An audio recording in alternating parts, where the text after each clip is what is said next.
Welcome, everyone, to Renegade Reviews, a supplementary spin-off of the Renegade Realm podcast where we do reviews of things. And I don't know, maybe I'll review a hairdryer next. But for now, we're going to review The Last of Us, episode 1 through 3, because this may be an Xbox-centric channel, but we love PlayStation games. And this game is very influential to storytelling in general. I think it really set a standard for games. For all that. So the series overall has been well. Let's just get into it.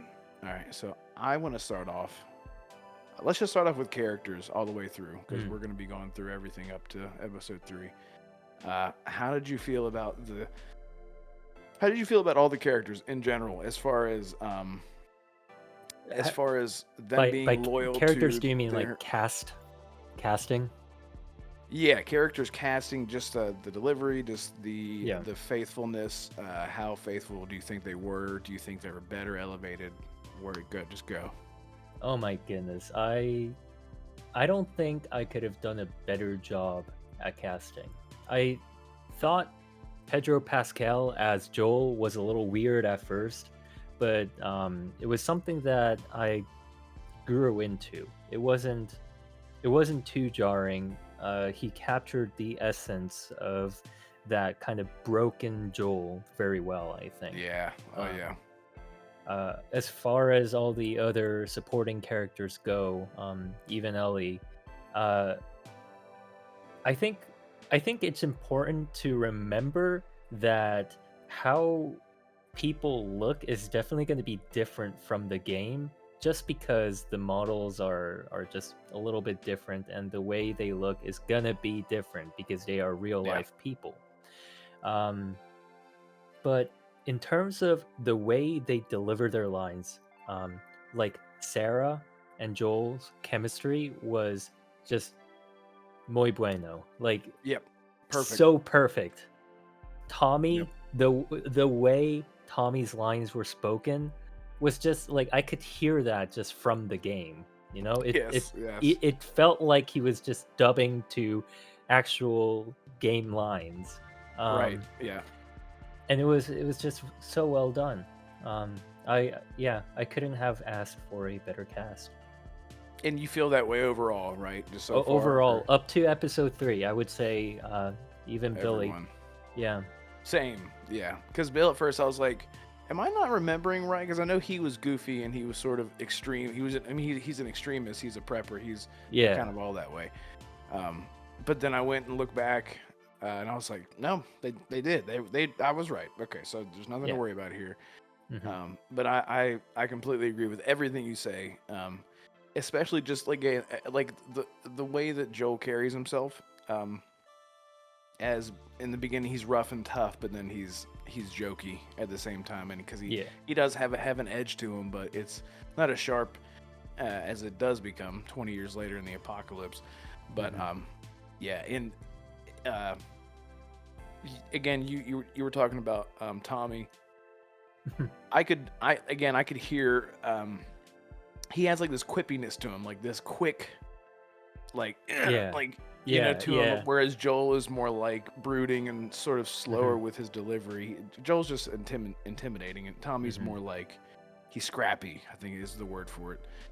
And he nailed it, dude. Like the visual went completely out of my mind as soon as I was like, no, this isn't. No, he doesn't have to be a blonde dude. It literally, I couldn't. And especially the scene on the couch with Joel and his daughter, I was like, oh my goodness, that was so perfect. And I even said, I was like, if he makes the joke about, he's like, I think something wrong with my watch, and he did. He did this whole thing, and I was like, oh my god, they're doing. And her line with the how did you get the money for this? And she goes, drugs. Drugs, right? Drugs. Exactly. Yeah, selling drugs, so and he's like, "Yeah, don't surprise me," or what? I can't remember what he says, but the whole thing was just so well done. And that the opening was I feel like the opening of episode 1 was, besides that was what I wanted to talk about, because I'm gonna go. We can go on tangents. It's fine. Yeah. But they changed some things. Mhm. But the thing is, throughout this entire show so far, they have changed a lot of things that haven't ruined anything. They have elevated is the word that I'm going to keep using because they did. They elevated everything. Yeah. They added backstory. They added like being in the world with Joel eating breakfast and her saying, because that wasn't in the game, right? Yeah, That no, whole that was scene. not in the game. No, because I feel like it starts off at nighttime on the couch, if I remember correctly. Yeah, yeah, Um, I think we just begin right there on that night. Yeah. right, and he's talking to Tommy about the job that he mentions later, Mhm. about pouring concrete or something like that. Yeah. And she's like, how old are you? And he's like 36, and all this. And I'm like, I want to be here for a little while. And we got Yeah. that. We actually did get that. And to be with Sarah for a little while Mhm. was really cool too, because I feel like being a fan of the game, you replay games and you see it becomes memes, it becomes Mhm. legacy. It's legacy now. Um, they sort of live in your head as if you know them so well because you've had a lot of time in Yeah. repetition with them instead of spending actual time seeing them grow. We didn't have a lot of time with Sarah, but we know her Mhm. because how much of an impact that she had on Joel, Mhm. obviously. Yeah. Um, and so yeah, scenes that got elevated and extended, like the old people, the grandma in the house that got infected and all that stuff, was Mhm. awesome. And That then was yeah. so what did you think about the leaving the house that pretty much shot for shot of the game in the Oh truck? my I goodness, mean, yeah. dude, That yeah, was that was totally just like a love letter to the yeah, actual game itself. And I think you mentioned a little bit about like how things depart a little bit from the game. I think this is how you do video game adaptations right, you know? yeah, Like I don't want to watch a show about a video game that's like a shot for shot recreation of the actual game. It would be right, nice to have some moments like that, like the driving to the highway scene. yeah, Um, but to add a bit more of a creative touch and kind of extend some of the backstory in a way that makes sense within that world, I think yeah, it's just kind of necessary, and it's so beautifully and like respectfully done in this case. right, Yeah. yeah. And it's something to be said like about things that I love dear to my heart, like The Witcher. Obviously, I Hmm. got um, where um, they change things just for the sake of changing things because they thought they just wanted to take liberties, and the elevation wasn't there because they elevated it in the completely wrong direction. They didn't try to lift up what was already there. They just sort of added things that didn't exist, that didn't make sense to the lore whatsoever. Yeah. And same things with other characters. Um, and I'm just using this as like a jumping off point. But characters that just like Yennefer, and she just was not Yennefer. They just said, here are some keynotes for your character. It's not her fault.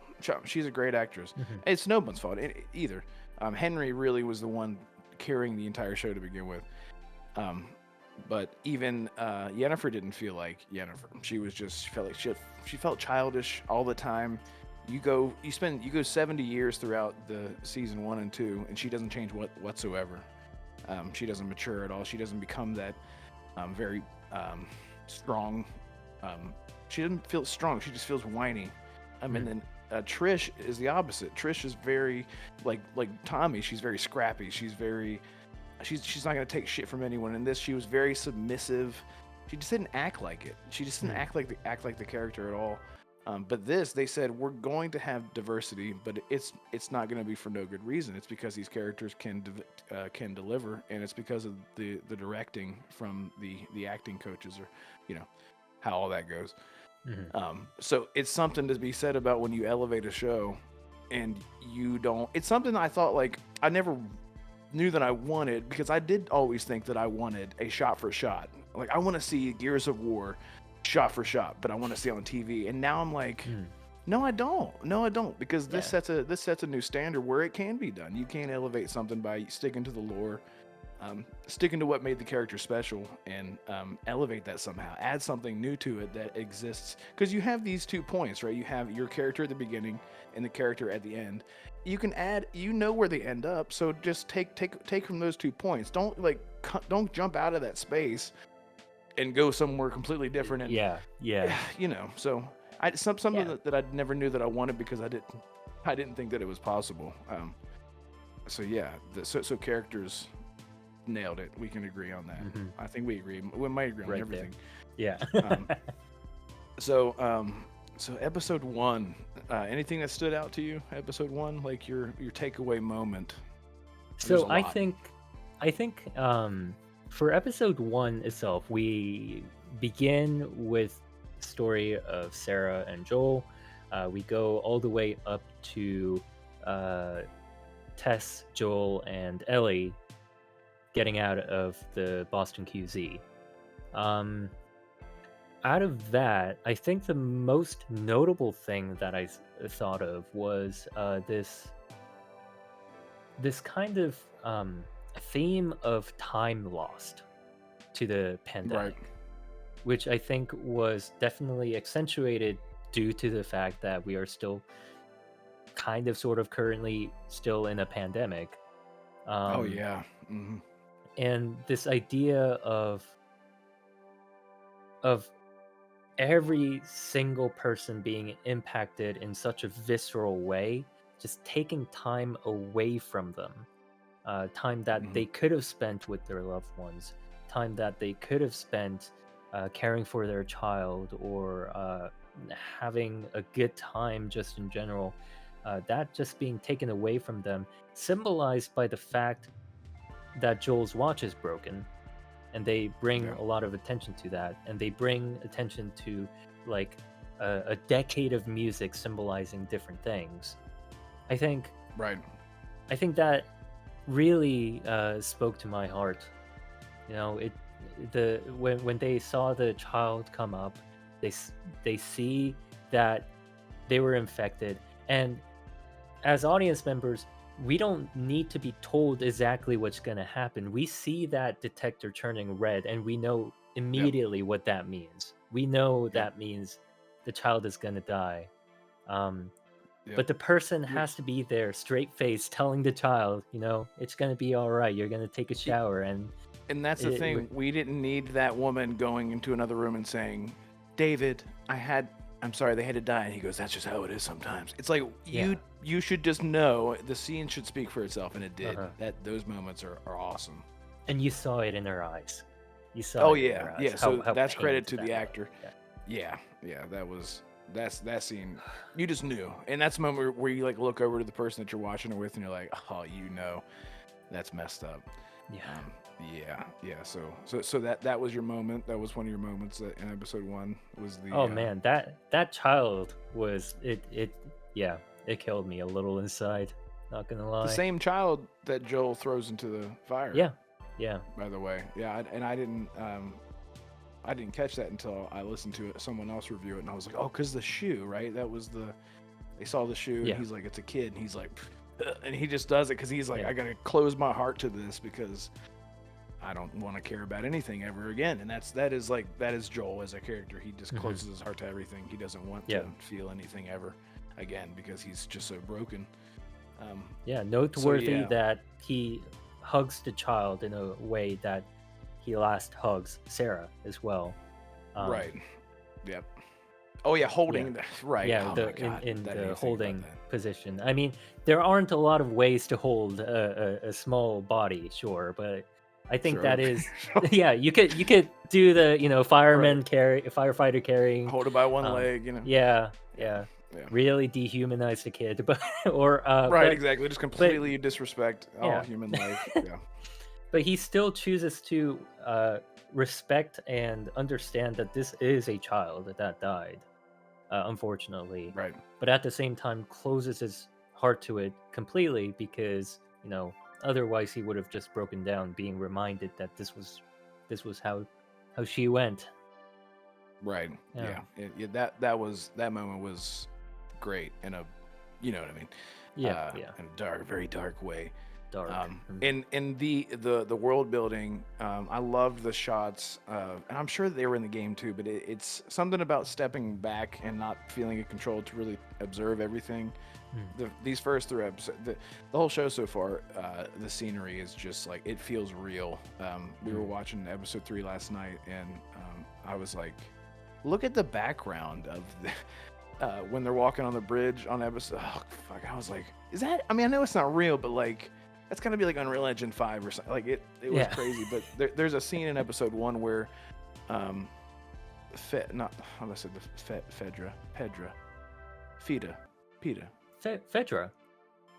is Fedra?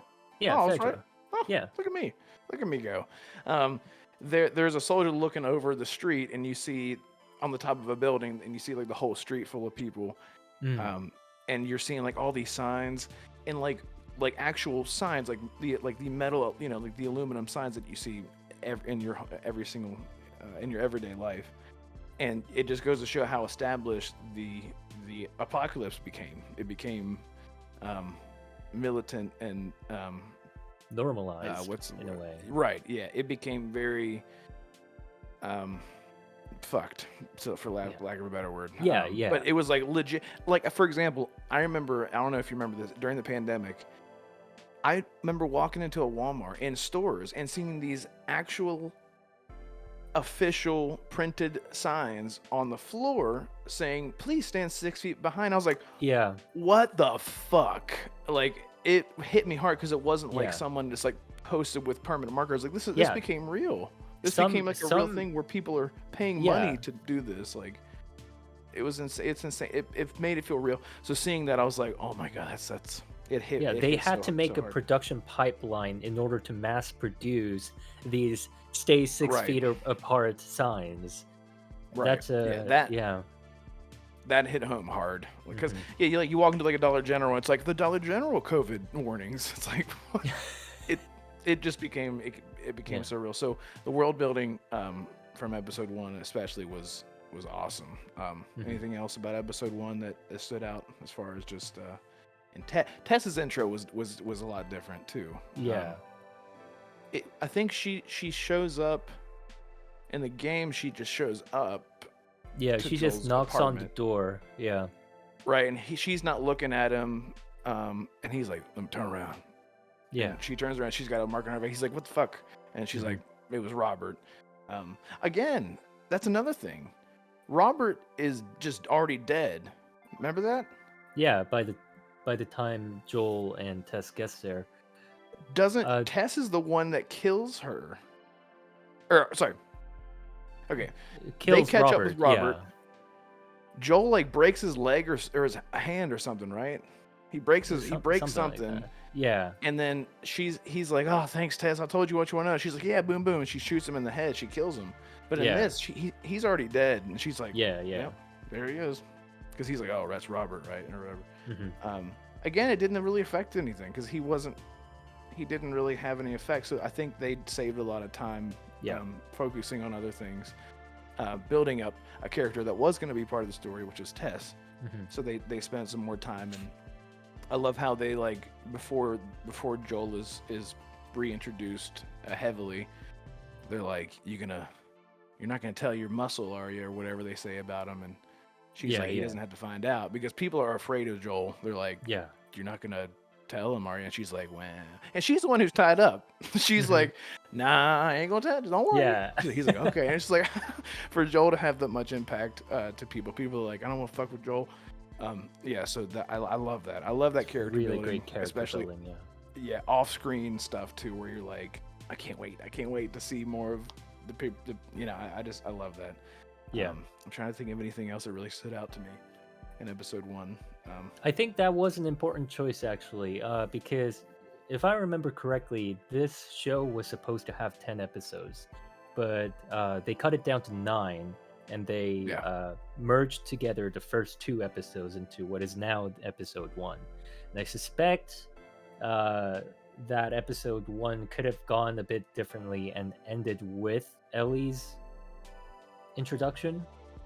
And then episode 2 would be them taking Ellie out of the QZ, or something like that. But I enjoyed why I appreciated why they cut out that kind of content, because in the game you have to go find robbers, you have to talk with the fireflies, and even that, like, I think that takes quite a while. Um, you have to go through a firefight. You have, I think there's at least like 4 encounters up until that point, and then you have more encounters afterwards. Yeah. Just getting out of the QZ, and I think that was important to make the show work, because the show is not us controlling the characters. When we are controlling the characters, it is important for video games to have those kinds of content in there where we're the ones physically kind of making our way through all these people and like just kind of powerhousing through. We have to be Right. a main driver of the story, but that kind of agency is taken away in a TV show. And Yeah. so you have to kind of cut out some of that stuff and kind of mend it together in a seamless way. And I think they did that just fine. Yeah, because you can't just have a show where Joel's like, I'll be right back, and then he goes and mows down like 20 people, and he's like, so anyway, it's like, Yeah. because it doesn't, you can't gamify that kind of stuff. But the slower Yeah. paced, and I feel like that's where they had the opportunity to fill in a lot of the gaps, because if you think about it, if you take away all of those encounters in the beginning, you really just have the introduction, then you skipped the entire chase after Robert, which is then again that was like 20 minutes of gameplay or something. Yeah. Like, I mean, it made maybe 20 more, to half maybe an less. hour, I think. Right. And you kill like 20 dudes or something. Like, Yeah. and then you think about like when a cutscene hits, and then everyone's standing there like, so. It just doesn't make sense in a world where everyone's so casual after they've destroyed, because you're not a super soldier. And that's just Exactly. video games in general. Oh, that's just that everything. is also a huge point, right? Because even just punching one Fedra soldier, Joel's hand is pretty messed up in the He show. broke his hand, right? Yeah. Yeah. And Yep. that kind of thing just heals instantaneously in video games, but not Right. you can't have that in TV shows. It just doesn't work that way. Then it becomes Right. unrealistic, which is, it's saying something about video games, I guess. But Right, exactly. Yeah. Beating the shit with you have like your hands, because they're all broken, like Deadpool when he's like, Yeah. he can't even, yeah, that's just how you are throughout the whole game. Yeah.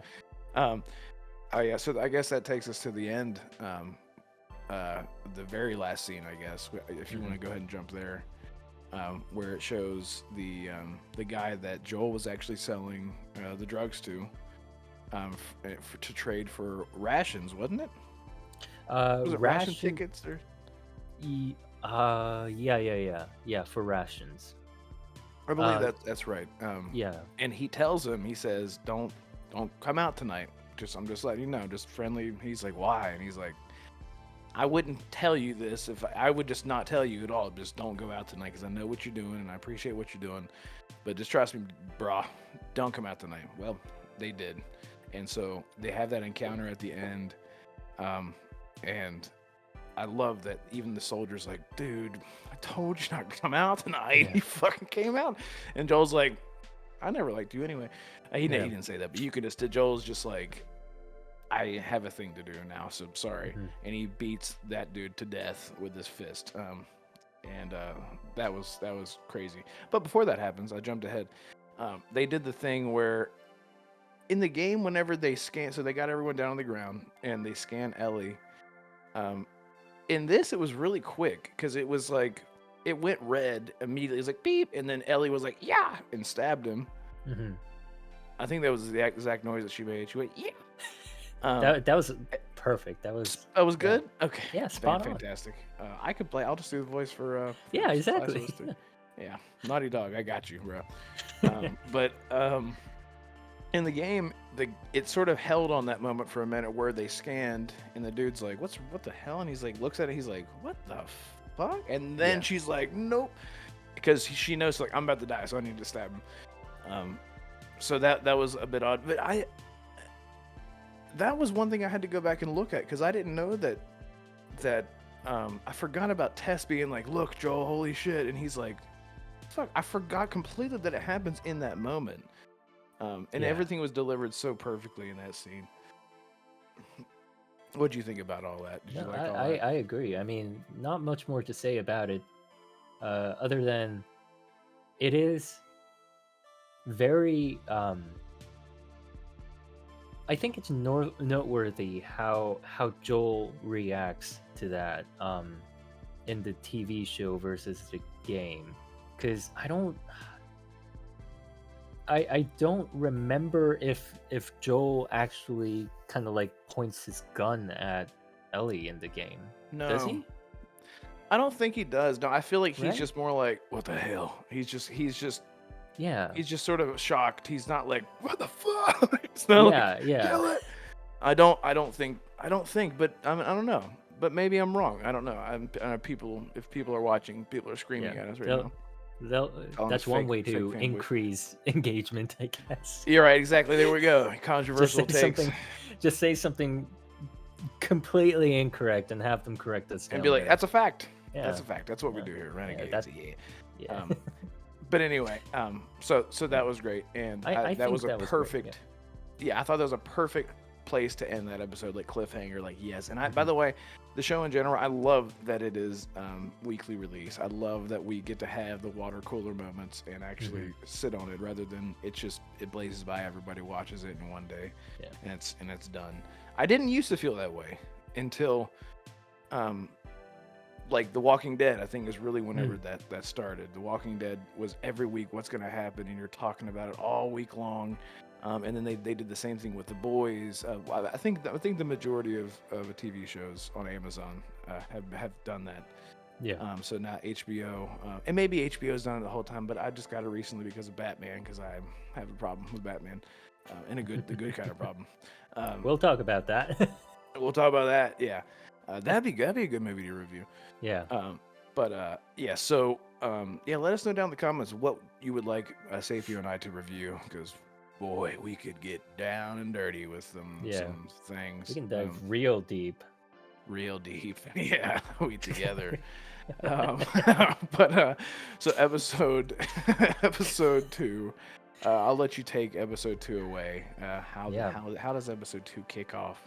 Episode 2 kicks off with Ellie waking up, having a much better breakfast than Joel and Tess. And Joel is still on guard. Tess is still on guard a little bit. And that's when the secret is spilled. And I love that moment when Ellie is like, Marlene told me not to tell this to anyone. The first people I met. Right, I think that yeah. was a really good moment and really pointed out that kind of like plot contrivancy in a lot of, or plot convenience in a lot of movies and TV shows. But yeah, that was really nice. It only took this whole scene, which was a good, about 10 minutes, maybe it felt like it was 10 minutes in a good way. It was the one scene that immediately sold me on Ellie, because I was really skeptical. I was very cautiously optimistic, just because she didn't, and everyone's gonna say that she didn't look like her, and people are rude on the internet, and that's not what I'm saying. I'm saying that I remember years ago, Ellen Page, or now who is Elliot Page? Then Ellen wanted Page, her. now Elliot Page. Right. Yes. Yeah. And then they were trying to sue because they're like, they used my likeness. That was a whole thing. That was a whole real thing that happened with them.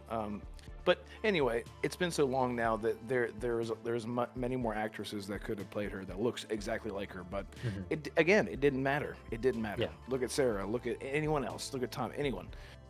It didn't matter. And this entire scene sold it for me, because I love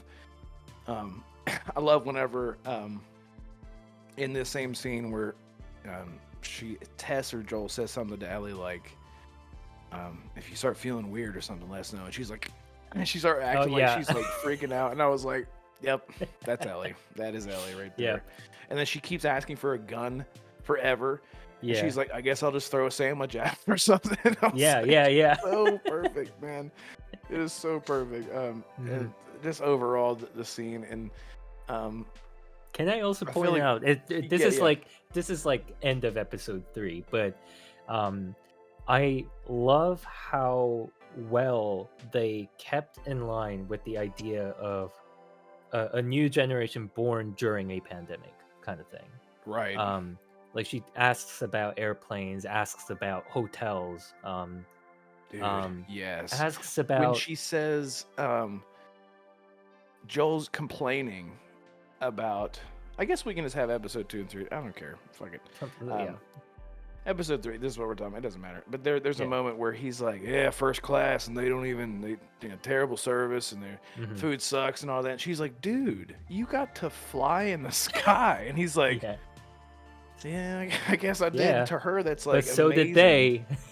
right? He's like, "So Yeah. did they," and they're over there, they're dead. Yeah. Um, yeah, stuff like that was Hmm. crazy, and even there it is something to say in episode 2 where um, Joel Ellie has another perfect Ellie moment when she's like ding ding, excuse me sir, and she's doing all this stupid shit with the cart, Yeah. and he's like you're a weird kid, and she's like you're a weird kid. It's like so perfect. But then she gets scared by the skeleton, and he rushes over there like nah, and when he helps her up and he grabs her hand, he's like oh, and that moment of like he was helping a kid for the first time in like forever. I don't know what my takeaway from that was, but I felt like I was like, oh, when I saw that, I was like, oh, look at Mhm. that. He's starting to like feel a little like paternal. It's a reaching out. Thing. It's an act of reaching out Yeah, that I think yeah, is important. yeah, and that I just love that so much. It was very subtle.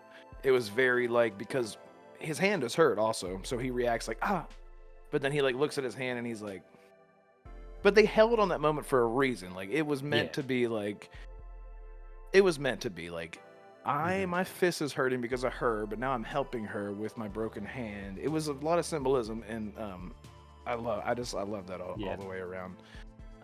Yeah. Any takeaways from episode 2 in general?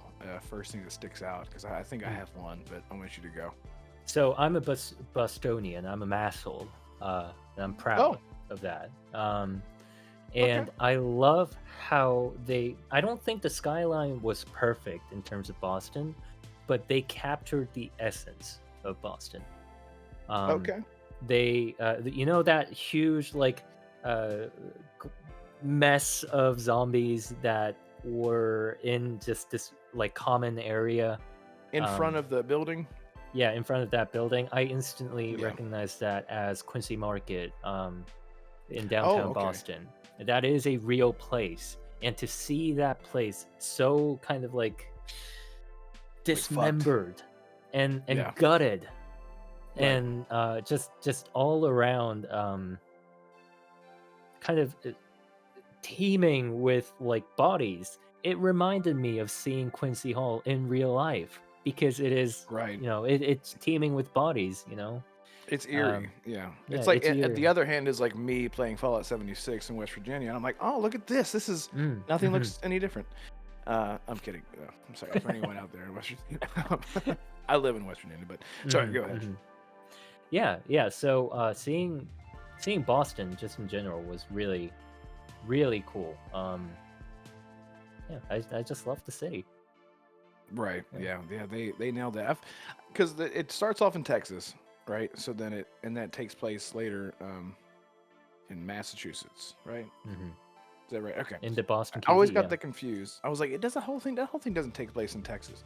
But anyway, yeah. So I love how Tess. I love Tess all the way through Yeah. this show.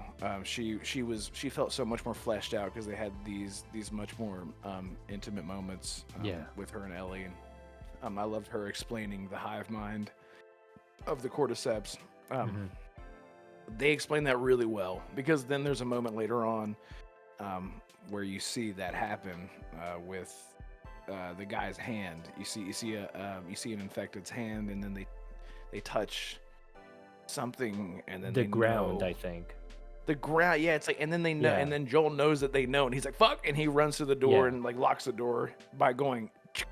I was like, okay, whatever, that's gonna help. Yeah, they see like the little fungal things just coming out of the ground, reaching and up, wrapping right, around yeah. the hand. Yeah. So that's another thing. Speaking of that whole scene with Tess, that scene with Tess, and I don't know if, I guess it's pretty obvious now. I should have said at the very beginning it's a spoiler, but whatever. I'll put it in the title. Yeah. But that whole scene was completely different, other than the usual stuff like the delivery of lines. Like I even told my girlfriend, I was like, "Oh, she's gonna do the 'this is real," and she did. She ran over there and grabbed Ellie's arm, and she was like, "Joel, this is real." And I was like, "Oh, so good." Yeah. But that entire scene afterwards was not how it happened at all. The Fedra came, right? And she stood back and was like, "I'm gonna hold him off," and then Joel and Ellie run away, and then they just hear the gunshots, and they're like, "Oh, she's dead." And this then there's was another completely different. like long encounter afterwards where you're trying to get away from the feds. Right, exactly. Yeah. Whole where you're running around trying to sneak around them, and they, exactly. Yeah. Another moment of like, let's just use this time to establish a much more meaningful ending to her. Yeah. And I loved how, so she spills the gas can, and she's trying to, she's freaking out. She knows that she's gonna die. And also, I love how they didn't do the thing. They stuck to her. I was like, if Joel kisses her, that's gonna be weird, because I know they're kind of like a thing. Yeah. But they didn't. He just like looked at her, like as close as I am to this mic, pretty much. And they just held their gaze, and they just said an unspoken goodbye. And that was just like, fucked me up right there. I was like, I'm dead. Yeah. I'm sorry. I started crying right away. And she's panicking, so she's trying to light the lighter like really fast. And then she realizes, I need to chill. And she just very slowly, and she lights the lighter and drops it. This is the weird thing. She gets kissed by I know it's not an actual kiss. I know it was happening as far as the infected. They were using, that's like that's where it comes from, because if you get bitten, you're infected. So that stuff coming out of their mouth is sort of how they just, they sort of infect without having to be aggressive about it. So I guess he was like, I'm gonna kiss you. I'm gonna kiss you. That's who he was. What did you think about that whole scene? So I'm gonna get you. I also thought it was kind of weird, because they're zombies. They're supposed to bite into people, but I guess I think part of it is that Tess has already been infected to a point where the zombies won't view Tess as a possible infection candidate. So there's no need to bite. I never thought of that. Wow. Kind of like the scene in World War Z where the zombies are running past that. Yep. Because they're like, "Oh, you're one of us, sister, brother." Yeah. There's no need for fungal infections to continue. Right. And I guess, the act of consumption is, the common phrase is "you are what you eat," right? Yeah. The act of consumption symbolizes that you are becoming one with what you are eating. And I see that scene less as like an act of kissing, but more as an act of passing on the fungal infection forcibly into Tess. Right. And I was totally joking about the kissing, but I know, but it is so easy to be misconstrued as that, and I think, especially if you're not paying attention to her throughout the entire show. I mean, and that's another thing. I'm sorry, I completely forgot about this. Before I forget, the scene where they go again to the present day with the scientist lady being taken in. Oh, was that episode 3 or was that? Yeah, it was at the beginning of episode 2. Okay, that's right. Yeah, because I was like, they never did this. And episode 1, way they introduced it as well. Right. Oh, I know. Why don't we talk about that? Jesus Christ. Okay. That was crazy. Let's backpedal to that. Yeah. Yeah, the beginning of episode 1 was so cool. I love that. By the way, shout out to what's his name from The Mummy. Haven't seen him since like 40 years ago, or whenever. Did you see The Mummy with Brendan Yeah, Fraser? I've watched The Mummy a long time ago. I don't remember much from it, but I remember him. Okay, yeah. So he was the funny guy.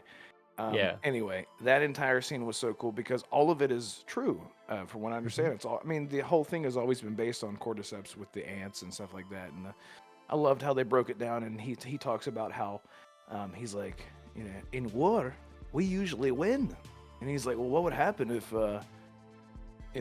this would happen? He's like, we'd lose. I don't know if he was that Scottish or Irish. I don't know which accent I just did.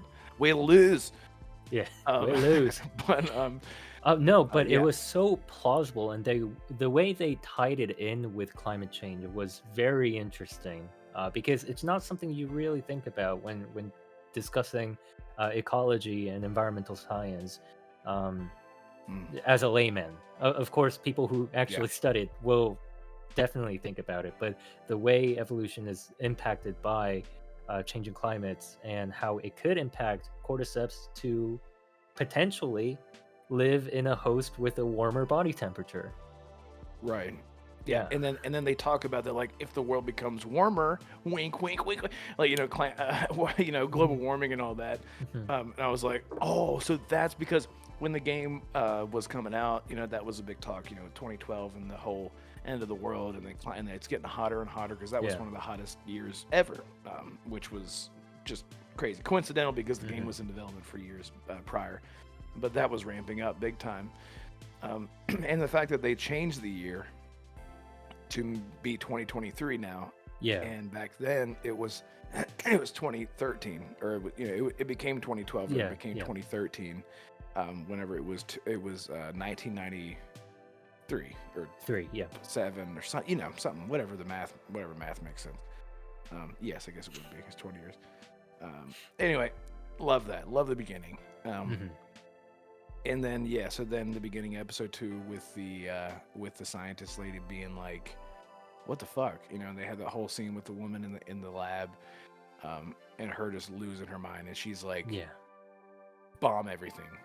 And then I was like, so she's gonna bomb that city where it came from. I was like, wait, this is her city. And she's like, I'd like to be with my family. And my girlfriend was like, wait, she's like, you need to kill us and everything right now. And she's like crying. I was like, this is fucked. Oh my God. Yeah, it was so impactful. That blew me away because I just made 2 puns. I didn't mean to. Impactful blew me away. That's fucked up. But anyway, bomb jokes. We got bomb jokes here. Bomb jokes are the bomb. Buy or the bomb. That's right. Like and subscribe to the bomb.com podcast. That's probably already taken. The giant bomb or something. We're getting copyright stricken. Anyway, so you felt the same about that whole opening? Yeah. I loved the world building through the intro, especially because that's just not something we got in the actual game. Although I do think Jakarta was mentioned at the beginning of the game in the news. I think that news kind of segment was taken from the game. If I might be remembering it incorrectly, but the way they built suspense and built upon that was so well done, I think. Yeah. Again, elevation, just done perfectly. Just I never knew that I wanted that. Like, I never knew that I wanted that because I've seen the bad with The Witcher, in my opinion. It's not my opinion. It's bad. It's really bad. But it's just disrespectful to the source material. I'm sorry, but anyway, so episode 2. Any other thoughts on that before we move on to me crying my eyes out? Big one would be clickers. Oh my God, yes. That's the introduction to clickers. Yeah. And that was the best possible way they could have introduced clickers, man. I mean, yes.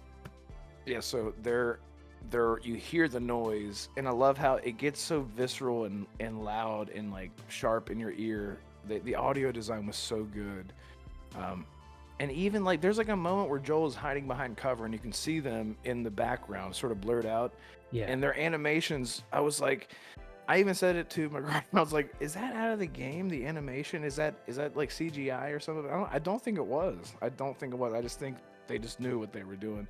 She even said that she had seen some BTS stuff of the makeup of that stuff. It was all practical apparently, and I didn't know that. That's Yeah, amazing. no, that's really beautiful to me. I think they Yes. should that's just the way to do it. Yeah, the more practical the better. That's how Star Wars started. All the practical stuff. I mean, Mhm. because they didn't have that. Yeah. Or they had it, but it didn't look good. Yeah. But that was way back. We could do Star Wars some other time. Mhm.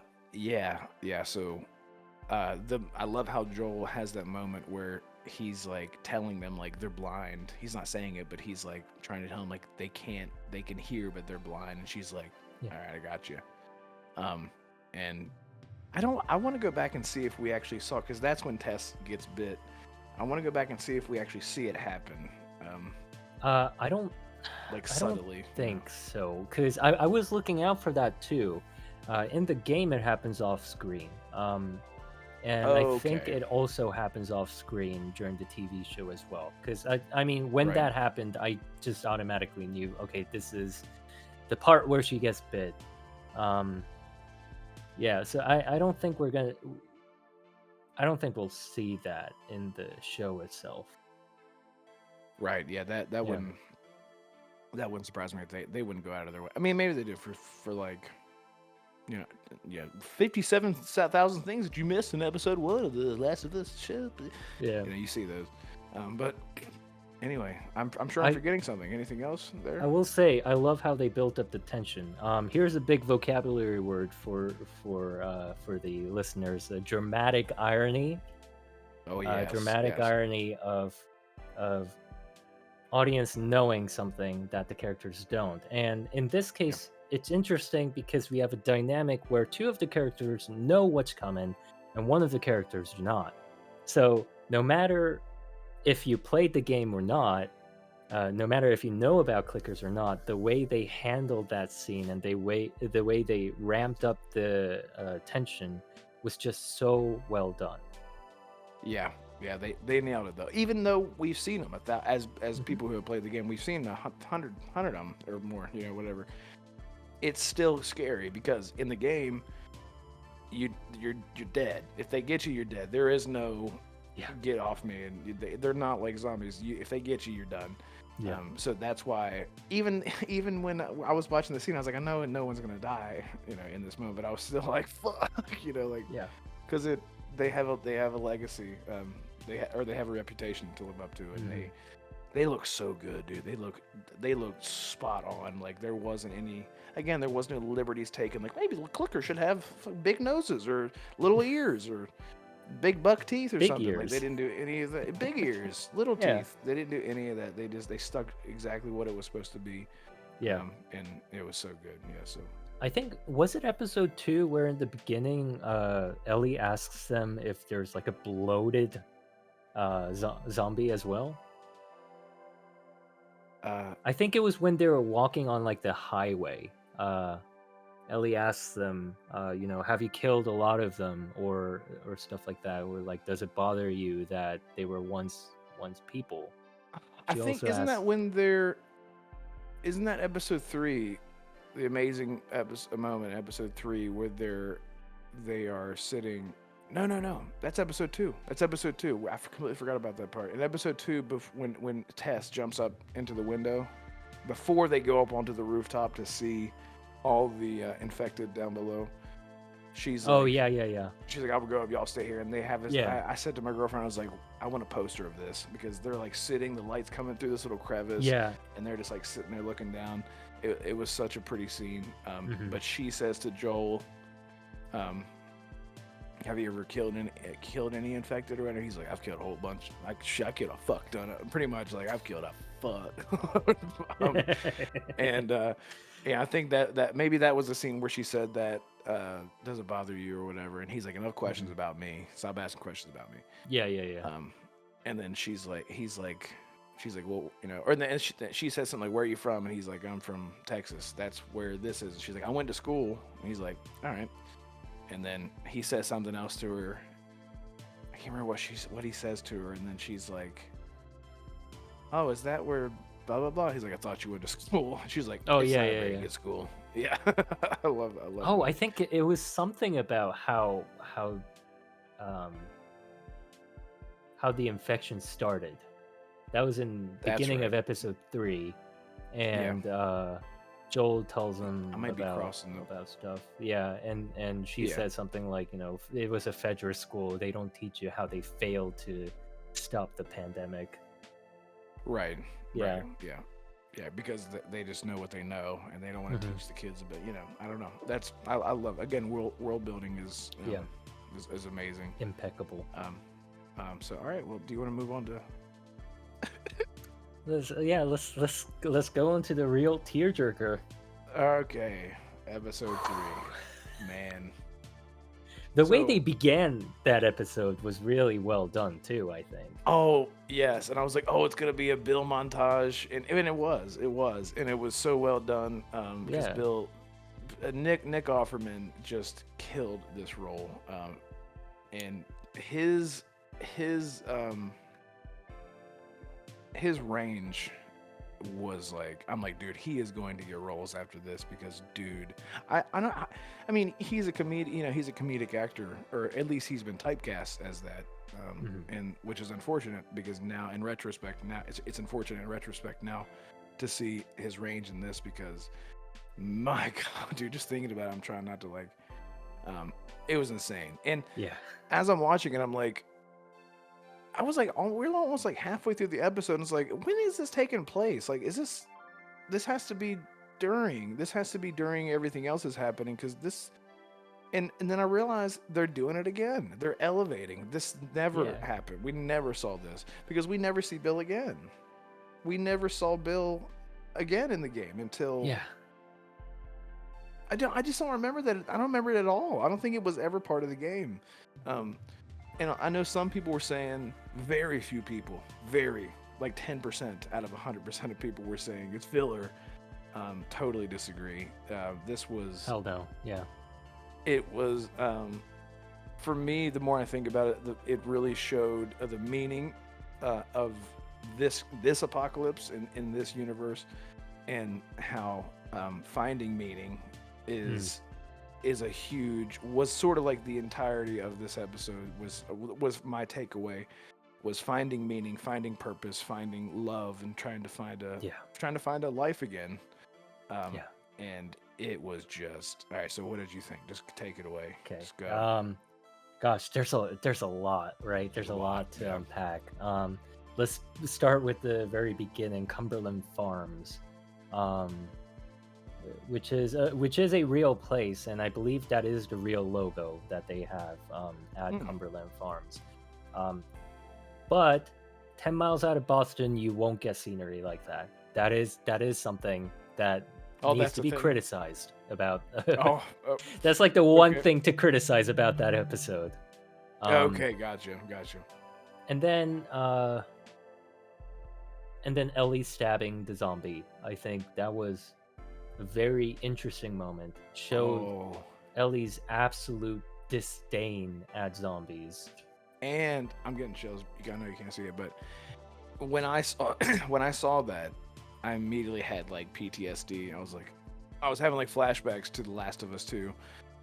As much as I totally do not like that story, but it definitely showed her rage kind of coming out there, because she does have those moments a lot, and especially in 2. But that was, she just did not care at all. It was very sociopathic moment, but it's true to her character. It was very true to her character, where she's like cutting its head and messing around like a kid would do. Like, what would happen if I cut this beetle's leg off? Shit that kids do that are. But she's never known that. All she's known is this, and then she very aggressively. Just, honestly, who can blame her, right? Her like life was also taken away very viscerally in front of her. As if we are gonna go with the like DLC story of her origins, which I Yeah. guess we might see sometime during season 1 or hear about sometime during season 1, that was how her love was also taken away from her, you know. Right. So it makes sense that she would have this kind of innate rage, and I didn't even think about the season 2 part 2 implications there, but yeah, you're absolutely Yeah. right. There that rage is very on character in for Ellie. Right. Yeah, because it's not. Yeah, she's very her care. I mean, the thing is that she's a kid. I mean, she's still a kid. But kids in the apocalypse are pretty much just as much adults as everyone else because you have to Yeah. treat them that way because there is no babying, there is no coddling, there's only tough love. Um, from what we've seen in a lot of material from post-apocalyptic worlds and universes and whatever. And she's always asking for a gun, and she's very headstrong. She wants to get it done, and she's very and that's why like the end of this episode where Joel's like, all right, listen, there got 3 rules, and he's like, 1, you do what I say when I do it. 2, don't ask something. He gives her 3 rules. Don't bring up Tess. Don't ever bring up Tess. Yeah. Right. And you follow me, my lead all the way, or whatever. And Something he's like like, you that. got Yeah. me? And she's like, Yeah. I got you. And he's like, say it, repeat it. And she's like, what you say goes. And he's like, all right, that's Good enough. pretty much. Yeah. Yeah. Yeah. So, by the way, at the end of this episode, that's when Joel gets he officially gets his green shirt, right? Am I crazy? Yeah. After he takes a shower. Because he's sort of been wearing the fatigues pretty much throughout. Yeah, the he's been episode wearing 1 and 2. that leather jacket. Yeah.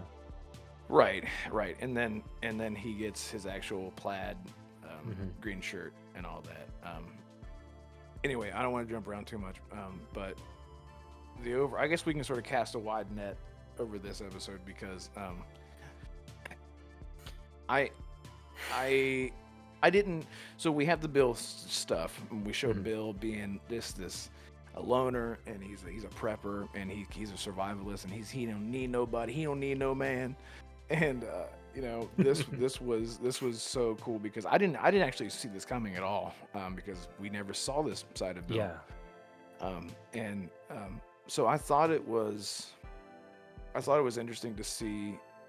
I didn't know what was going to happen whenever the dude gets caught in the hole, and I was like, oh, is he going to get like tricked? Is he gonna? And then I'm gonna feel bad because it's Nick Offerman. He's just got one of those faces. Yeah. You're like, come on, I don't want to see anything bad happen to this dude.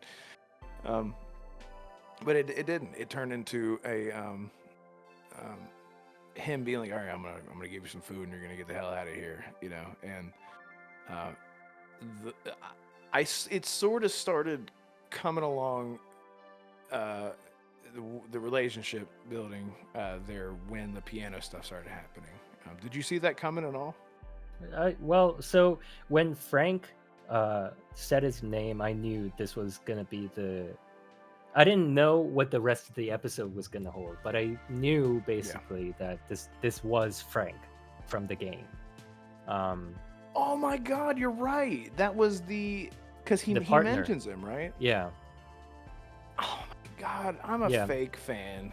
I'm a fake. Shut it down. No, it's a surprisingly subtle way, and I think a lot of people just kind of gloss over it. It's very easy to just like kind of gloss over it because Bill always talks about Frank as his partner.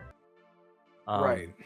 And if you read into the subtleties, then it's clear that Bill was gay and loved Frank and was more than just a partner.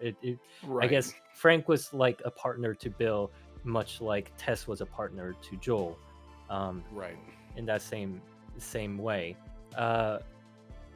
But talking about that piano, something did occur to me. We do see another piano in the 3 episodes, and that was in episode 2 in the hotel.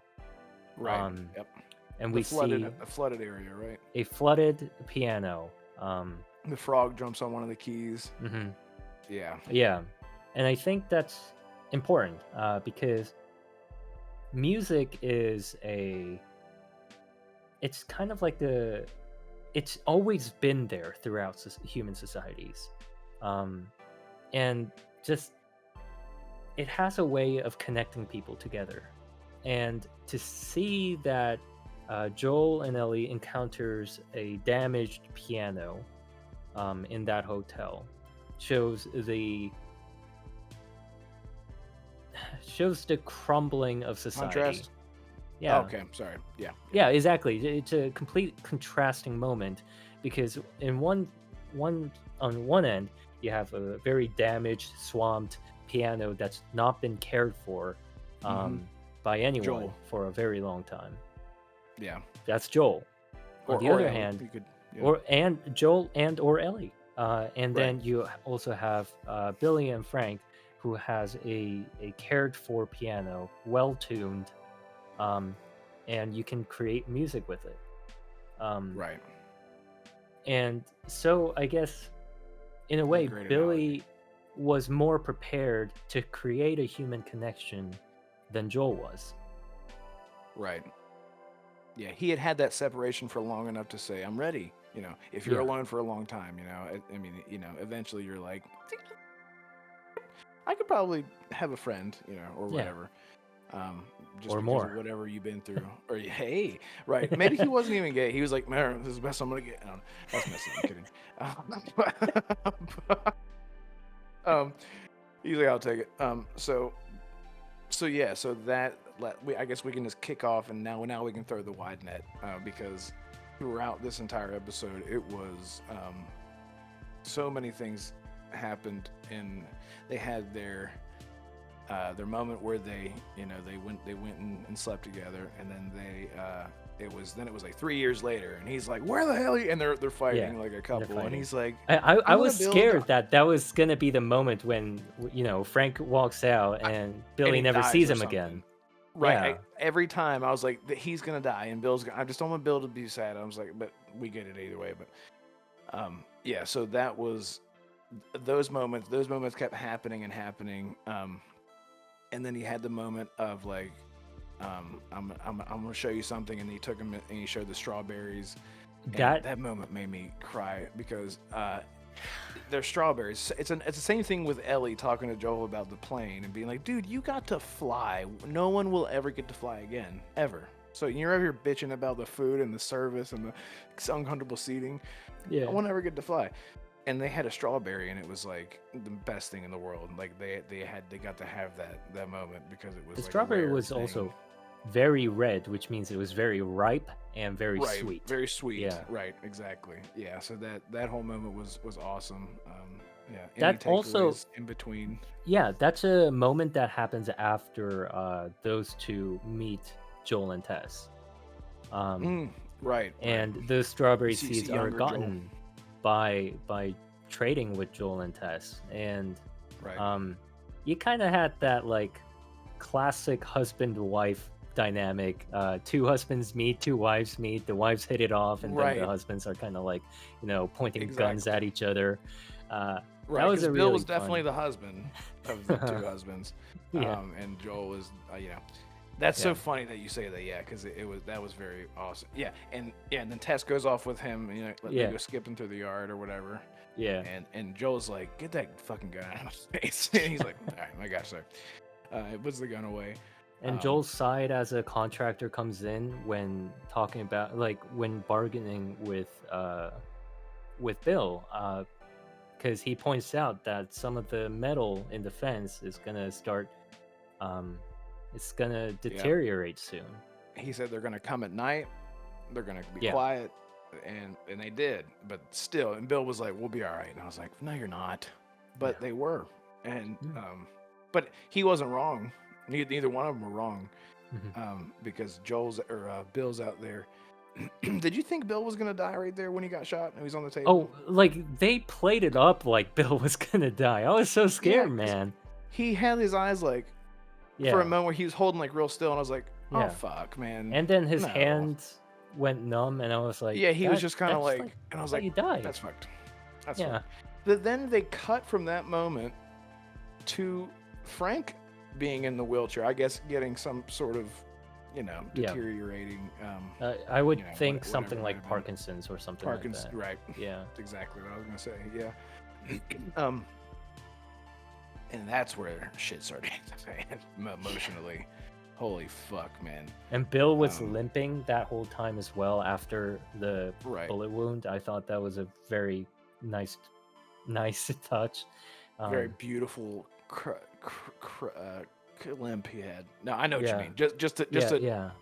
come do a throwback to what had happened when he got Yeah. wounded, and his bad knee and all that. Because doesn't he mention his bad knee in the game? Yeah, something like that. Yeah. Yeah, and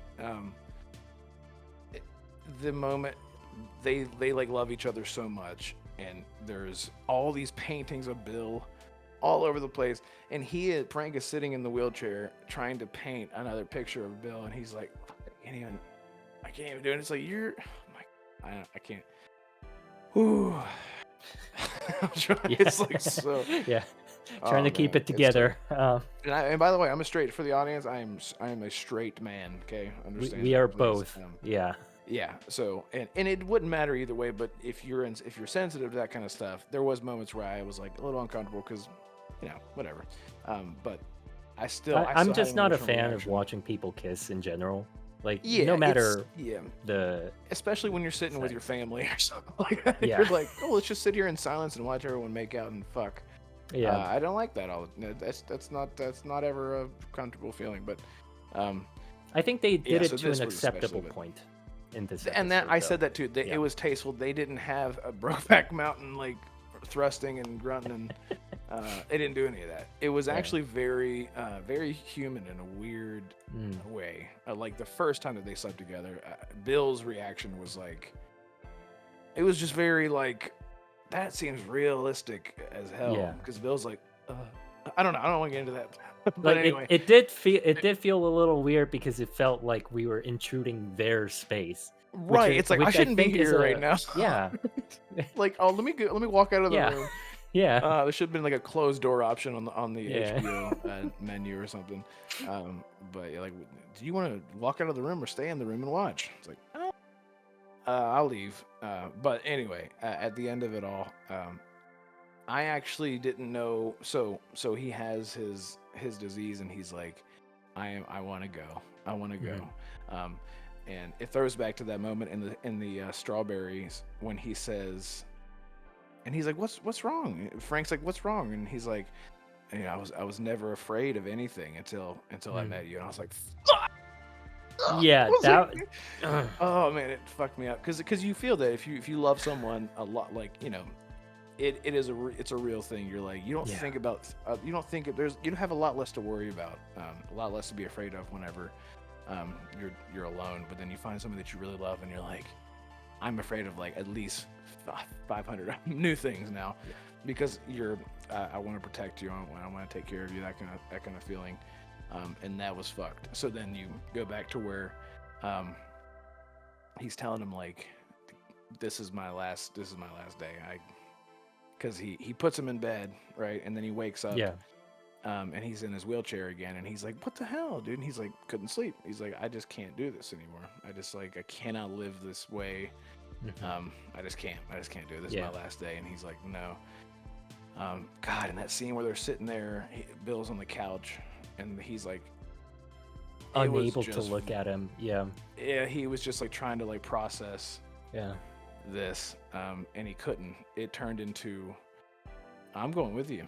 And I didn't really know. I didn't know what to expect there. What were you expecting whenever he said, you're gonna crush up these pills and you're gonna put me in bed? What did you expect to actually happen whenever it got to the dinner scene, the dinner table scene? So I thought we were gonna see Joel and Billy talk once more, which is why I thought Billy wasn't gonna die. I thought Bill was gonna respect Frank's wishes and do exactly as he asks, and that's that. So Yeah. I was a little, I was a little surprised. Not gonna lie. But Yeah. I like the way they did it. I like the way they did it. I didn't expect to like it. When I say like, it's a weird word. You know what I mean? Yeah. I didn't expect to be okay with it. I thought it was gonna be a little Romeo and Juliet kind of feeling. I feel kind of corny, but it didn't at all for me. It was really impactful because Frank wasn't even mad. Yeah. And that was the what I said in the beginning when we talked about this. Episode 3, the whole statement was to find meaning, and Bill says to Frank something along the lines of, you were my purpose, Yeah. and there's no I've done my purpose. I've taken care of you. I've loved you. I've done everything that I can possibly do, and there's no. As I he don't writes have in a the purpose, letter, so- saved. Frank. Right. Yeah. And so that I was like, okay, so what did he drank it too. He Yeah. already had something. So I think what was done was he put the crushed up pills in the bottle. I think Frank said something along the lines of like there were enough pills in the bottle. Oh, that's right, because he's like, Yeah. because he asked him before, he knows that he did it too, like, are there enough? And he's like, yeah. Yeah. Oh yeah, because there's more in the bottle. That makes Yeah. sense. I didn't even think about that. Yeah, because I guess he did allude to that. Now that Yeah. I'm thinking about it. And the thing that I loved about the whole, they didn't show, they laid down, and that was it. That's the last that we see of them. And We I'm don't so even glad see they them didn't. laying down. We see them going into the room from They the go into the hallway. room. That's Yeah. right. I'm sorry. I'm thinking of the scene before. Before Yeah. he gets up. Yeah. Yeah. That's what I'm getting confused with. Yeah. He just wheels him into the room, and then that's it. And then it cuts to, and that's when it cuts to Joel and Ellie Coming in, and then they yeah. walk in, and then they get. Then Ellie reads the letter. Yeah. She said she's reading the letter, and she's like, "Well," when she's like, because Bill's like, probably Yeah. that would work. We're talking about his defenses and stuff like that. And he's like, just so you know, I never liked you, but you're the closest thing. So if anyone's gonna have, whatever. Yeah, that whole episode just completely fucking destroyed me all the way throughout. Yeah. In a very, it was really impactful. I saw so many people saying, this could have been a movie. This could have just been a standalone movie, like a short, Oh yeah. And I totally agree. Totally. I totally agree. Yeah. So, I don't really know what else other than just the ending of which we talked about. I driving just away. found the whole thing so human. Like that the idea of having a loved one and feeling that fear of being unable to protect them or anything like that. The idea of not having anything to fear until somebody comes along. That is such a human emotion to feel. Right. And listeners, I mean, surround yourselves with loved ones. Yes. Because Yes. that's important. And the way they built up that episode, for us to have a much easier time becoming compassionate of this relationship is just so masterfully and beautifully done. I think it was by far one of the best ways they could have deviated from the storyline of the game. Because, I mean, what would be the alternative, right? Like, you meet Bill in a kind of like a crazy circumstance, and then you just kind of go through the school to find a car battery. It's not there. They find a bloater, and then, like, there's just... It just would not have worked as an episode of a TV show, I don't think. And the way they set up the backstory of Bill perfectly, and then had all the right reasons for Joel to just end up with a car by the end, Right. and a car battery and everything to go west. I think that was just so well done. Yeah, just like that's just Uh, like you couldn't that's have the done it main. better. Yeah, exactly. Yeah, and I actually didn't. I didn't. I was so invested in Bill and Frank the entire time that when Joel and Ellie showed up, I was like, oh, right. This is what the Yeah, show's about. I was like, yeah, fuck. I was so like, I forgot. I'm sorry, I forgot about the yeah, main characters. yeah. Which is a testament to how good that was. The deviation was really necessary to make you feel. It was world building. It was like, this isn't just about Bill and Frank. It was, this is the world. This is the whole world of The Last of Us, and they Mhm. only needed that one episode to really, because I can't see them doing another thing like that in the rest of the show. Yeah. I don't think that's ever going to happen again. Yeah. But it was necessary. Another thing that I didn't know that I needed. Just a lot of emotion, because there is a lot of emotion in Last of Us anyway, but usually it's tragic, and it's a lot of the intimate moments, or no, intimate might not be the right word. Oh God, the between Joel and Ellie, the paternal, father-daughter moments that they Yeah. have, which you see whenever like Ellie goes and she has that moment in the basement and he's like, Ellie, where are you? Yeah. You can see it slowly building. It's slowly, the care is starting to build, and it was just phenomenal all the way through. Yeah. And I don't really know what's next. I'm trying not to think too much. Same thing It's whenever a- I replay a game. I don't want to think too much. I Yeah. don't want to remember. But yeah. So, any other It's thoughts on Definitely, this? I think this is definitely going to be the last episode before shit really starts hitting the fan. Yeah. This is the last kind of injection of positive, warm, fuzzy feeling emotion that we're gonna really feel until the end of season 1. Right.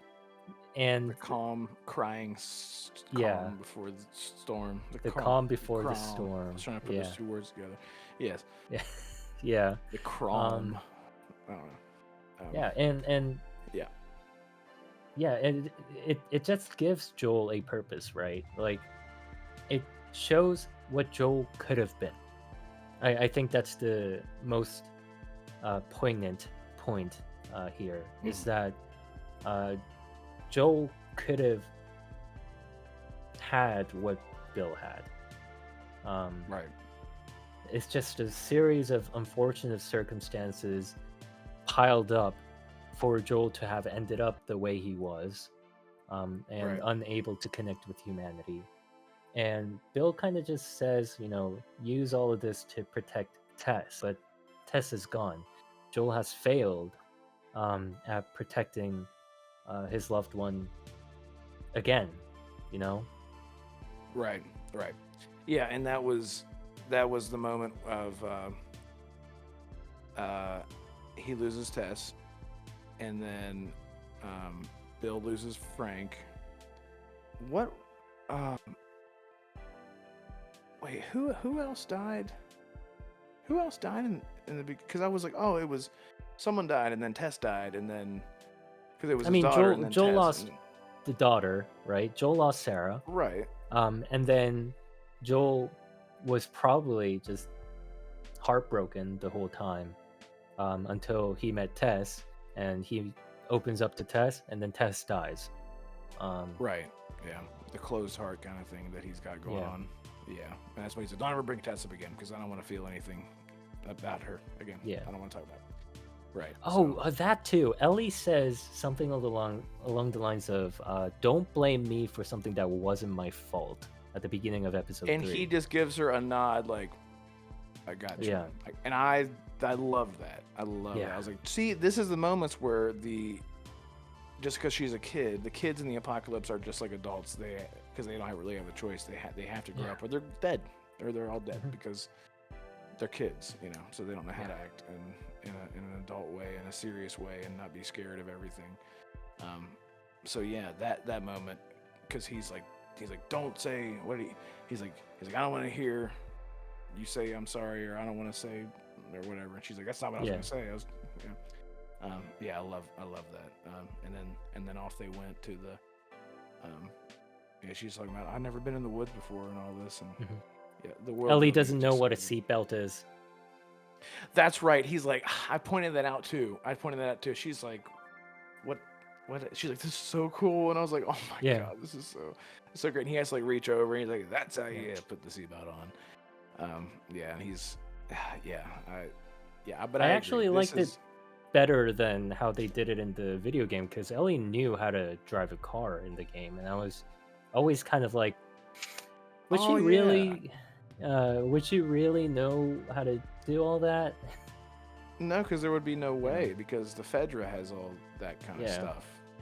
And I don't think the Yeah, I didn't Fedra think- would allow them to drive cars. Right, yeah, it's completely, everything's screwed. There's hardly any Yeah. roads unless it's outside of the QZs and stuff like that. But yeah, so any other thoughts on Last of Us so far? Oh my goodness. I'm just excited how they're gonna continue because there's still a lot of the first game left. So I'm not sure if they're gonna end where the first game ended by the end of season 1. You know? Oh my god, why can I not remember the end? Well, maybe There's we shouldn't still- talk about the end because Yeah. people who are watching might not have seen it. Yeah. But yeah, there's a lot There's because they did still a combine some lot. things. Yeah. So they might take away some things. And hopefully they change everything about the Last of Us season 2 because that's already been greenlit.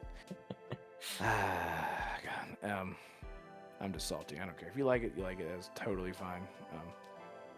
But yeah, I'm excited too. And I'm trying to not remember. I'm trying to not remember anything. 'Cause Yeah. now it's Sunday. It's almost Sunday all over again. Isn't it Sundays? I think so, yeah. At the very Okay. least, I think the episode 3 came out on Sunday. Right. Okay. God, that went fast. Wow. Yeah. Oh, wait, today's Thursday. Okay. Anyway, Mhm. it's fine. So yeah. Any closing thoughts on that? Yeah.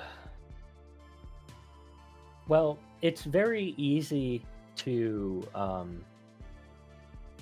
not criticize something that we like, but I honestly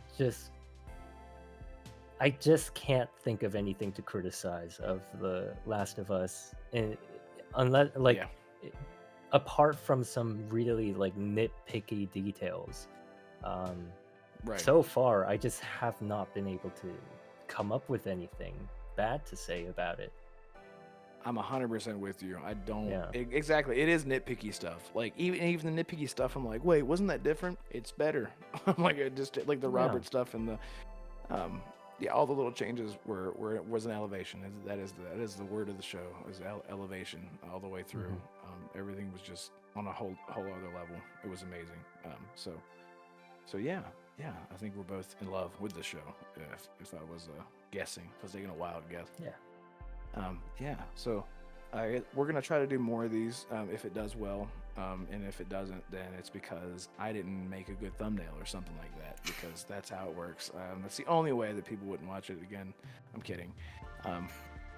So Sapio, thank you so much for joining me. I know it's late. It's late for both of us, but it was worth it. It was worth it. Yeah. So where can people find you, sir?